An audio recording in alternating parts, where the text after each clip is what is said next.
you beautiful people. So in this video I have just purchased a Windows VPS from Zap Hosting. I'm going to use this for the 5M Roleplay server. There is a link below if you are unsure where to go to get this server. So in this video I'm going to show you what I'm going to do to get everything set up. First I'm going to head over to our website and head over to guides. On the bottom of the guides page you're going to find our VPS setup. If at any point you're struggling to follow this video along, feel free to check this guide.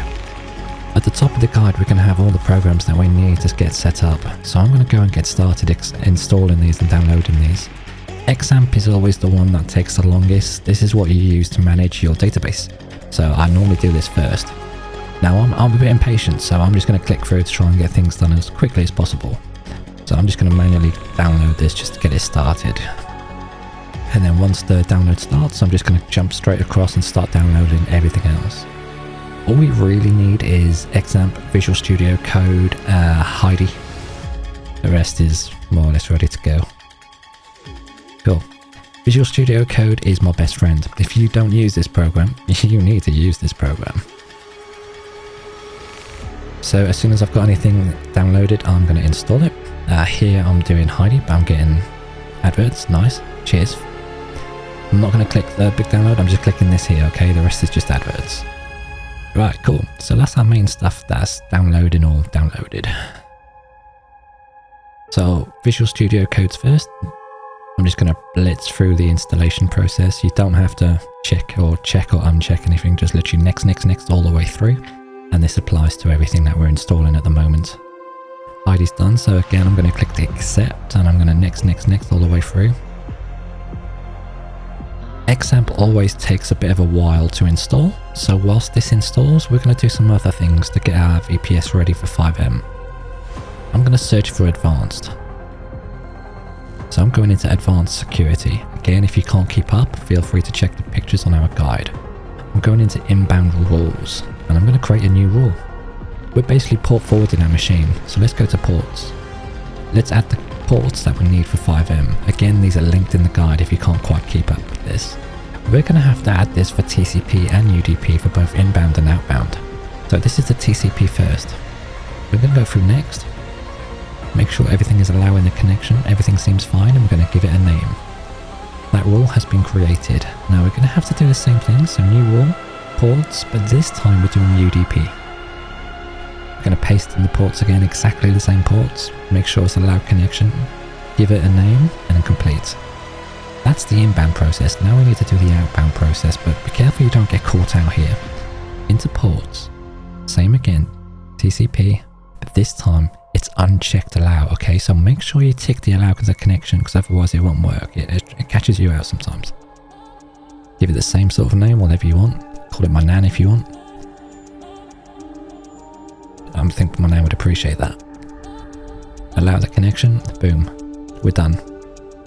Give it a name.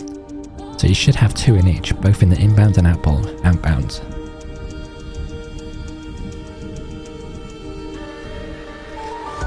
Now there's something else we need to do. We're going to have to turn off our firewalls here. So let's open up the Defender and Firewall. And let's just shut this bad boy down. We're turning all this off. Cool. And now we just need to wait till XAMPP finishes installing. Okay, so that's done. I love XAMPP, and we'll go into more details into CodeCamp, but let me give you a quick rundown. Here you have MySQL. You need to make sure that MySQL is running, okay? If you restart your VPS, this will be turned off and your database won't work, so you need to come back and turn this on. You also have Apache here, which you can use for websites, and you can get a domain, DNS forward it, and have your websites from VPS. Again, we'll go into that in CodeCamp, but I don't want to confuse you. So we've just turned on the SQL. We can now open up Heidi. If you're using a dedicated server with Zap Hosting, you can still use Heidi, okay? Don't use phpMyAdmin, use Heidi. Now we're on a local machine, so I'm just going to name this databases. I don't need to enter anything, no username, no password, nothing. So I'm just going to hit open twice, and boom, we're in Heidi. So we don't need Heidi just this second. I'm going to go ahead and download the QB server.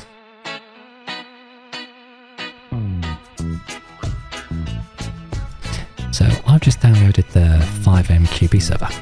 You can get this from the link down below. 5M are really cool. They've got a developer called Ghost. He's got a massive cock. So I'm going to drag this onto the desktop. Now we're going to have to wait till this obviously extracts. Another thing worth mentioning is this is WinRAR. If you don't have WinRAR on your machine, I would recommend downloading WinRAR. It will allow you to unzip, extract and archive and all that crap without using WinZip. And this is completely free with just WinRAR. Okay, cool. So it's always worth keeping something like this as a backup on your machine, or a personal machine, host, just in case anything goes wrong. I'm going to drag everything from inside here onto my desktop. I'm just going to completely delete that. This is the README. I'm not going to need to look in that myself. And here we have everything else. Now I'm going to open backup hiding. Okay, so this is where a lot of people get confused. So basically hiding is where you have all your databases. Now sometimes I see people clicking on these tables here and trying to import their database. That's not what you want to do, okay? So what you'd want to do, you'd want to come up here, right click. You're going to create a brand new, so create new and database. And we're going to call this QB. QB, you can call it anything you like. Adolf Hitler. Probably not the best thing I should have came out with, if I'm honest. I could have thought of something better, but hey. Yeah, we'll stick with QB for now. Once you've done that, what I'm going to do, I clicked on QB and I'm coming over to queries, okay? And what I'm going to do, I'm going to drag my SQL into hiding. And what that's going to, it might look a bit small, it's just because of my resolution, so I apologize. It's just for me it looks fine, but sometimes when I screen record with this monitor, it might look a bit small. That's what she said. I mean, that's a good excuse. Anyway, so basically what I'm going to do now I've got my database selected, I'm going to run this. And you're going to see down here that it's actually importing everything. Now another thing that catches people out is they're like, alright, where the fuck is my database? I just imported it, but I've got nothing there. Well, it doesn't refresh automatically, okay? So I'm going to right click and I'm going to refresh. And now when I open it up, I'm going to have all of my tables. Okay, so if I had the QB server and I wanted to make myself an admin, I'd go into permissions. Now, when you click on this, you're probably thinking, well, I don't see anything. Well, that's because we're still on the query page. You know where we inserted the database? We're still on that page. And that was up here. So if we go across the data, we're now going to see everything. And again, there's nothing in here because it's a new server, so there's no entries already. Okay, cool. So now we've got the database in here. Now you can have multiple databases. So if I wanted to, I could have QB2 and I could do the same process. I could come into here, I could drag in my database, I could run this, I could refresh it. And now I've got two databases which are exactly the same. They just got different names. As I said, you can name it anything you want. Anything you want. So that is the database done. Well, we know that's fine. We know there's a database there. So now we need to make sure the server is working with the database. So we're going to open up our server.cfg. We're going to scroll down. We're going to open this up. Okay, so this is your server.cfg where you add your new scripts, your server details. It's basically the brain for your server. Now, when we look over here, there's a couple of things that you're going to have to import. You're going to have to import these details here, like your server license key. You obtain that from the 5M Keymaster website, and you can depend on your Patreon with 5M, so you may not be able to stream custom clothing or have a certain amount of players unless you are a 5M Patreon. You're also going to need to enter your Steam API key. Down here you're going to have your details for your connecting banners, so when you first click onto the server it comes up with a banner and a picture. That's where you'd put those. You can put your server name as well. But a very important line is here. It's your MySQL connection string, and this applies for every type, ESX, QB, whatever. Now here you have the database name. See where it says QB? That's the name of the database. So if I wanted this server to work with my backup database I imported, I would just put a number 2 there because I named my backup database QB2. It's very useful to have a backup database, so if you do break anything you can instantly switch back, and it's always wise to make a backup like a week or I don't know, however often you want to be, my man. Okay, so I've just imported my server license key and Steam API key. I've done nothing else, and I'm going to double click my server starter. If your server starter on your Windows VPS is not opening, you may have changed the name of the folder, or it may be due to the file location. So I'm going to quickly show you. If you're opening your server starter and this is just opening and closing instantly, something not quite right. So right click your server starter, edit with Notepad. Now here you've got your location. So here my server files are on my desktop, and that's located in my folder that's named QB Serve.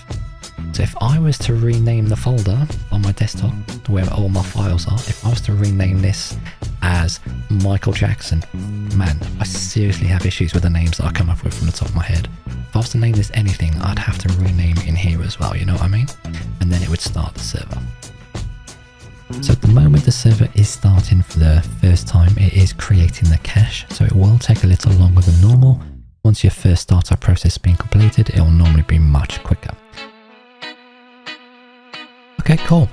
So our server has started up perfectly. I've got no errors. Everything's looking absolutely perfect.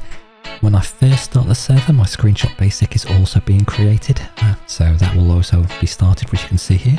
The next time you start your server, that isn't going to pop up. Okay, perfect. So how about we jump into the server and just make sure it's working. Okay, cool. So I've just loaded into the server for the first time. So I'm going to create my character.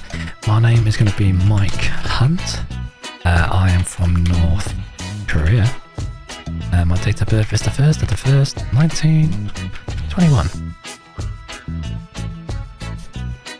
We're going to choose an apartment.